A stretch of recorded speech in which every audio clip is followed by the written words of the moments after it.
Hey, it's your man Rob Myers, and I am the Kitchen Sink Cook.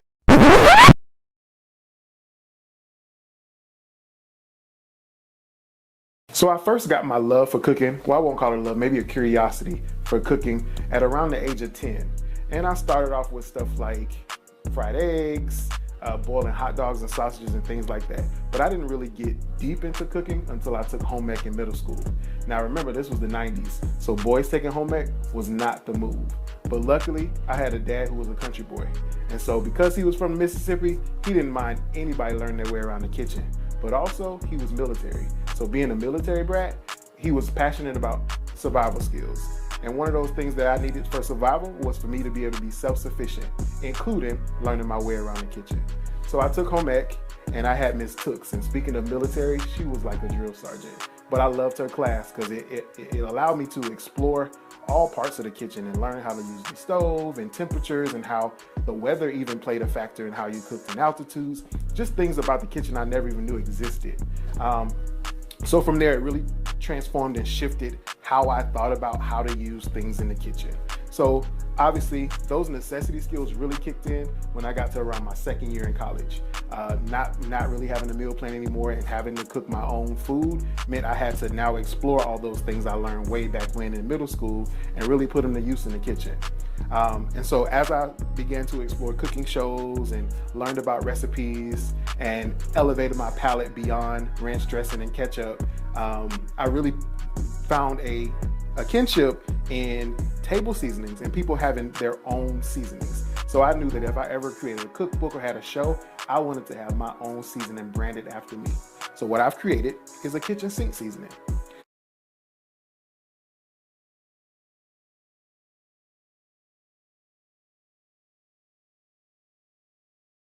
Hey, it's your man Rob Myers, and I'm the Kitchen Sink Cook, and welcome to my show. I'm so excited to be a part of the Taste on TV family. We're going to have a good time here. Not only are we going to be making some new recipes, we're also going to be taking some of those classic recipes and putting some twists on them. Not only are we going to cook together, you're going to get to learn about who I am as a father, as a husband, as a choreographer, as an artist, and all those things and how they incorporate to who I am as a chef. I'm going to take you behind the scenes. We're going to go shopping together. We're going to go to rehearsals together. But most importantly, we're going to eat together. So sit back, relax, and have fun. It's time to cook. From this point forward, you all are members of the Kitchen Sink Cook community. In this room, you are committee members of a worldwide organization of dads, moms, brothers, sisters, partners, friends, and family members who like to cook, but more importantly, love to eat. In this kitchen, the only rule is to have fun. Now that the ground rules have been laid, put your aprons on, or not, make an awesome playlist, and become one with your kitchen. It's time to cook. Hey, it's your man Rob Myers, and I'm the Kitchen Sink Cook, and we're cooking up some of my favorite summer dishes today. And I know what you're thinking, yeah, it's September, but summer's not over yet. So we're making my chicken fried fish, cucumber mango tango salad, Mexican street corn, and on the side of that fish we got a guava rum ketchup, and for our drink, a Carolina Sunset. But enough talking, let's eat.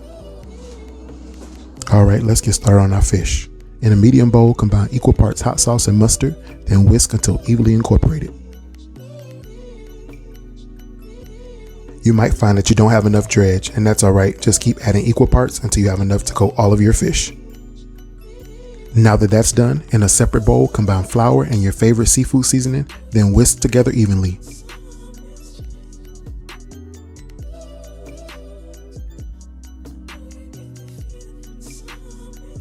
Now you want to transfer your fish from your dredge to your flour mixture and toss until it's evenly coated.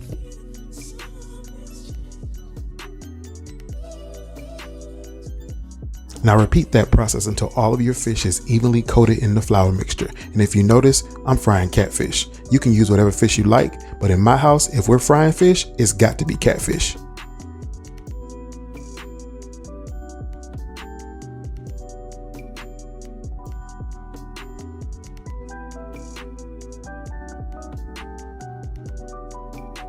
Now if you'll notice, as soon as that fish hits that grease, that golden tone from that mustard starts to shine through. You want to fry the fish about 3 to 5 minutes, depending on the thickness of the fish and the type of fish you got. Then you want to flip it and do the same on the other side.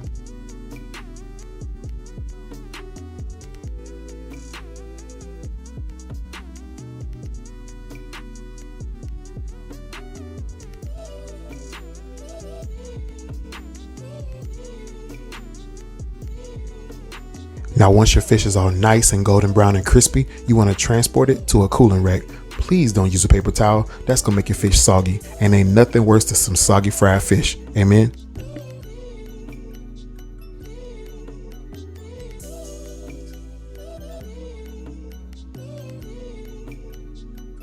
Now that we got our fish all done, let's go work on our guava rum ketchup.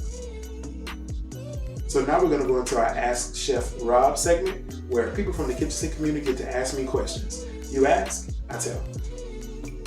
This question is from Tracy. Hey Rob, what is a food you didn't like growing up, but you enjoy making now that you're an adult? If I had to name a dish I didn't really like growing up as a kid, but I love now, it would have to be broccoli. I didn't hate it, but I just thought it was kind of boring.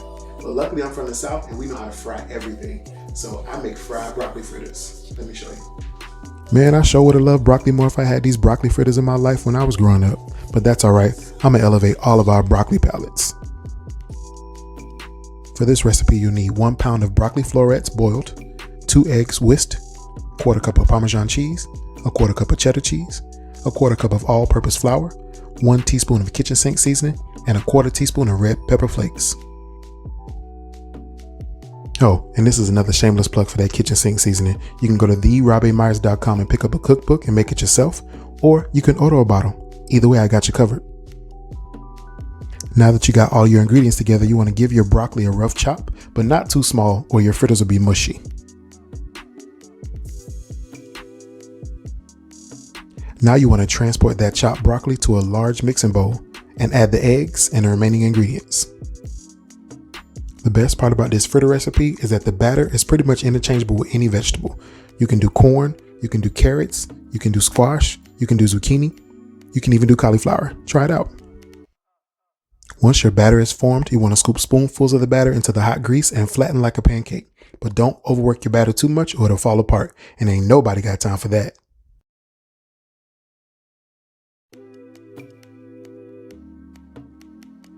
You want to let the fritters cook for about 2 to 3 minutes on each side or until golden brown. Then you flip it and repeat.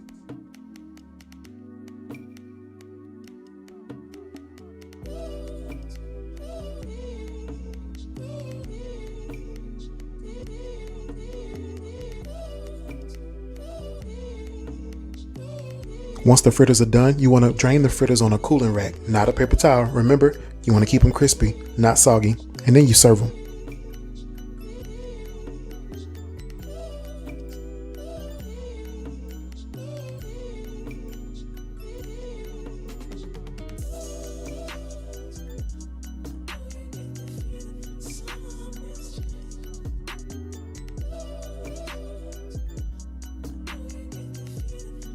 And now those fritters are ready to eat.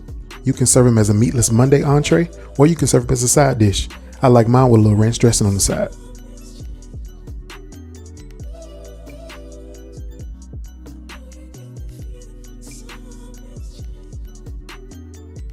In a medium saucepan, you want to melt down a tablespoon of butter. To the butter, you want to add 2/3 cup of guava jelly. That butter will allow that jelly to move throughout the pan without burning.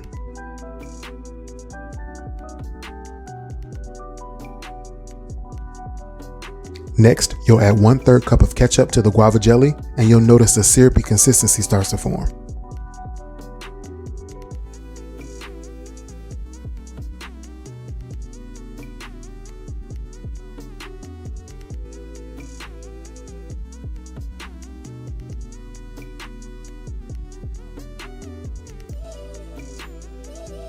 All that's left to do now is add that 1/3 cup of rum to the mix, coconut rum to be exact. And now you got a real party.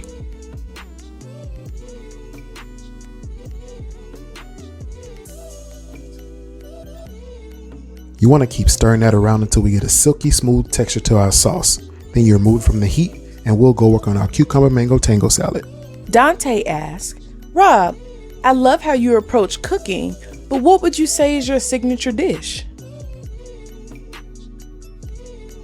It's a great question. If I had to name a signature dish, it would have to be my Southern Belle sandwich. It's got salty, it's got sweet, the bread is crunchy, but I don't even have to tell you about it, I'm gonna show you.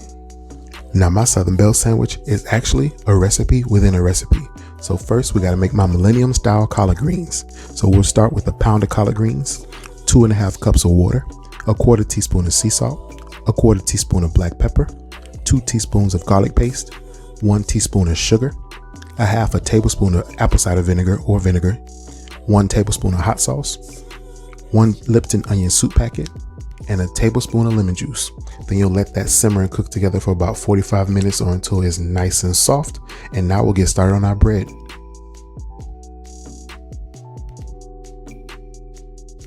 You need to get you a crispy, crunchy bread, something that can really withstand the juice from those collards. So I typically go with a sourdough or a French bread. Once you select your bread, you want to lather the outsides of the bread with mayonnaise, because when you toast it, it gives it so much more flavor than butter. Now that the toast is done, we want to cook our bacon. So you want to slice each piece of bacon in half and saute it in a pan for about 3 to 5 minutes on each side, depending on how crispy you like it. Instead of draining this on a paper towel or a cooling rack, you want to put it straight into a brown paper bag and shake it up with brown sugar. And that heat from that oil will crystallize that brown sugar. And now you got brown sugar bacon. And now it's time to put it on that sandwich. To layer our sandwich, you want to place some of those juicy greens on one side of the bread. Then on top of that, you want to start layering your bacon just neatly across the greens. And don't be scared to fill it up with bacon. You can't never have too much bacon. On the other side of the bread, we'll lather some pimento cheese across it. Now, if you notice, my pimento cheese is store-bought from a local vendor because nobody makes better pimento cheese than the Carolinas.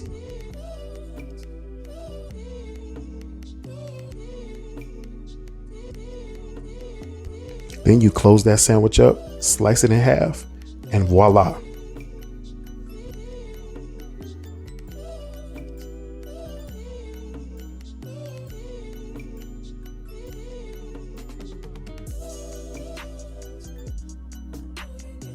So one of the best things about living in the country is that none of our neighbors are short on land, which means they all have gardens. So our neighbor Dave always comes over with cucumbers and tomatoes and zucchinis and squash. And so last year he had an influx of cucumbers and tomatoes, and that's when I created this salad. Hey, it's your man Rob Myers, and I hope y'all are enjoying the show. If you're loving the recipes and you want a little bit more, go check out my book at therobamyers.com. And while you're there, pick up some of my seasonings. You need them on your food.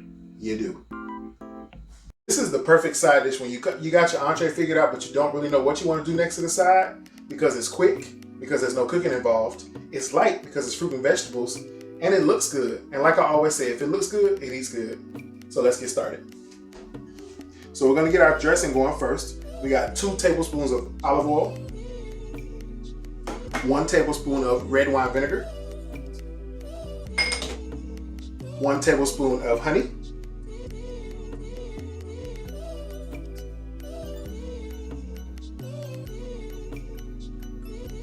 and my secret ingredient, 1 tablespoon of kitchen sink seasoning.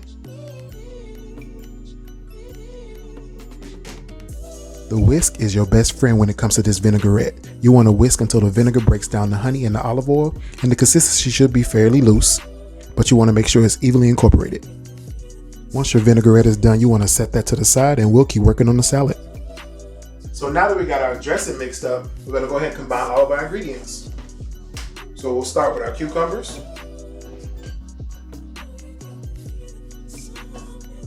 our tomatoes,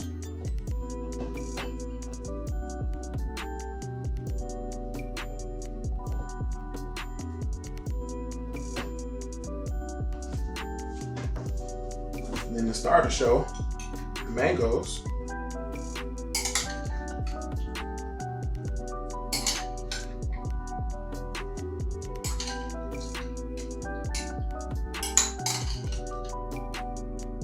I know it's been said that we eat with our eyes. This salad is a perfect manifestation of that. It almost will put you in the mind of a summer ceviche, but without the shrimp. We're gonna enjoy this for real, y'all. So now this is ready to go. We're gonna go check on our corn.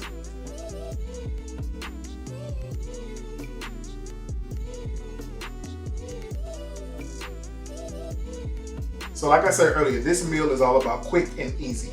but you can't shortcut the flavors. And when I think about Mexican street corn, it's got to be grilled. But I didn't feel like going outside and dealing with the grill, so I put it in my air fryer. You put it in there for 400 degrees for 20 minutes, flip it after 10 minutes, and then you got the finished product. Look at this air fryer grilled corn, y'all. You would not be able to tell this was not done outside on the grill. And guess what? It tastes like it's got grill marks on it. Your company will never know the difference. But before we can serve it, you know we got to make our crema. So let's go. So I've combined just a dollop or two of mayonnaise and sour cream.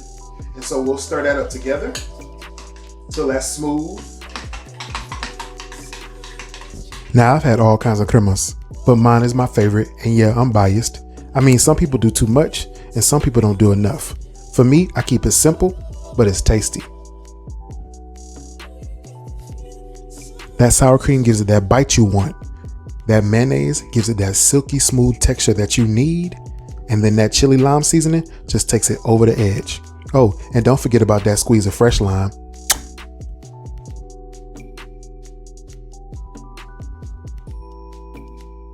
You hear that sound? That's that corn begging for that crema, and we're about to give it to him.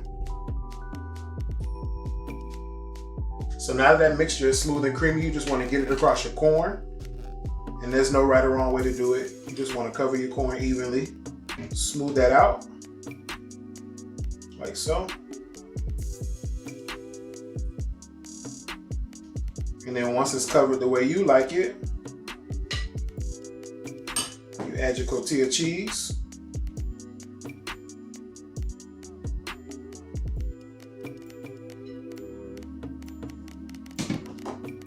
Finish that off with some cilantro.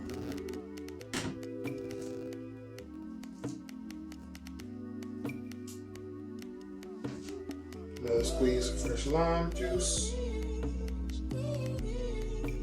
And they're ready to eat. Taryn asks, help. My family is coming for the weekend and I don't know what to do for breakfast. Ooh, been there. So you got a whole bunch of family coming over. It's already 8 o'clock at night and you got to be ready to cook for them in the morning. The easiest thing that I would say you could do is my 4-step frittata. Let me show you how to make it. For this recipe, all you need is 16 ounces of ground sausage or whatever your protein of choice is, 8 ounces of cheddar jack cheese, 8 eggs whisked, and a 1/4 cup of milk. That's it. That's all. Step 1 is to cook your protein. Whether you're making sausage or bacon or maybe mushrooms, should take about 5 to 10 minutes. Once you get that done, we're on to step 2. Before we get to step 2, you want to get your eggs and whisk them up. Now, I choose to use my kitchen sink seasoning. As I said before, you know exactly where to get it. You can use salt and pepper, but kitchen sink is so much better. Once that whisk starts to break down those eggs, you want to add your milk and keep whisking.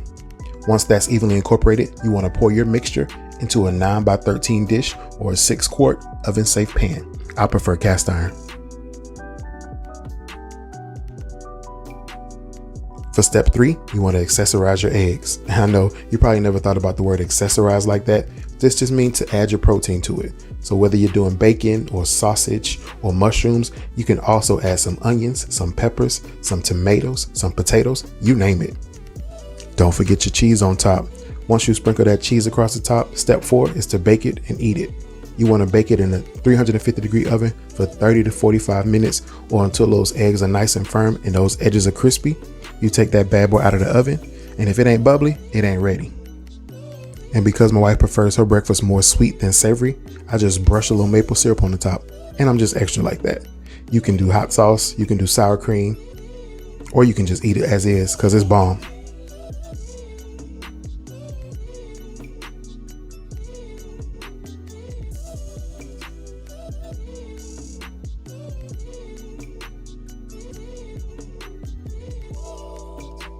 Bon appetit, y'all.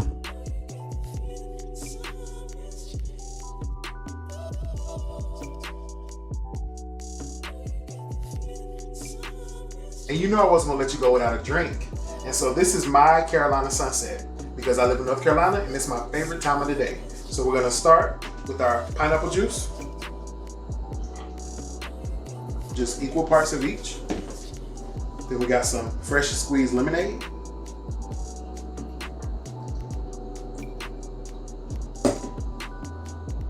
then a lemon lime soda. For some bubbles, gotta have the bubbles. And then we finish that off with some maraschino cherries and cherry juice. And that gives you that sunset effect. Bon appetit. What's up, good people? It's your man, Rob Myers. I am the Kitchen Sink Cook, and that's right, on the next episode, I got a special guest with me, Mrs. Kitchen Sink Cook. Say hey to the people, Tasha. Hey, how y'all doing? I'm excited to be a part of the show. What we cooking up for them? Ooh, I don't know. Oh, y'all gotta wait and see. It's a surprise. Check us out next episode on Date Night In. Ooh, I like surprises. See This y'all. is gonna be fun.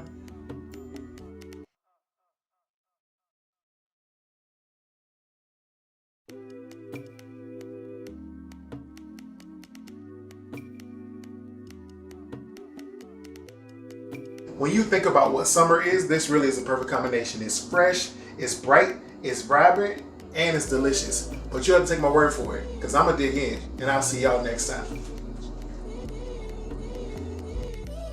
Look at this plate, y'all. Can you tell I'm a Miami boy?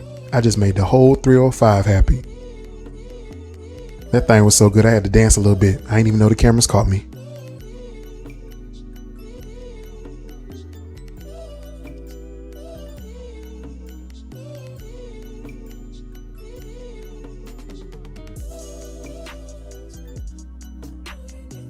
You want to start by slicing your orange into 1-inch thick slices. And if you don't have orange, it's okay. You can use lemons. Citrus is key.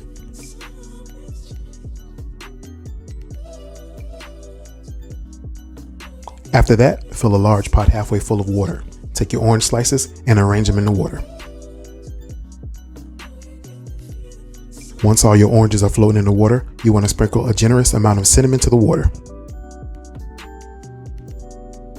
Then finally, add 2 capfuls of apple cider vinegar to your water. Then we move the pot to the stove to boil it. You want to cook the orange cinnamon mixture over high heat until it comes to a boil. Once the water begins to boil, let it simmer for about another 10 minutes, then remove it from the heat.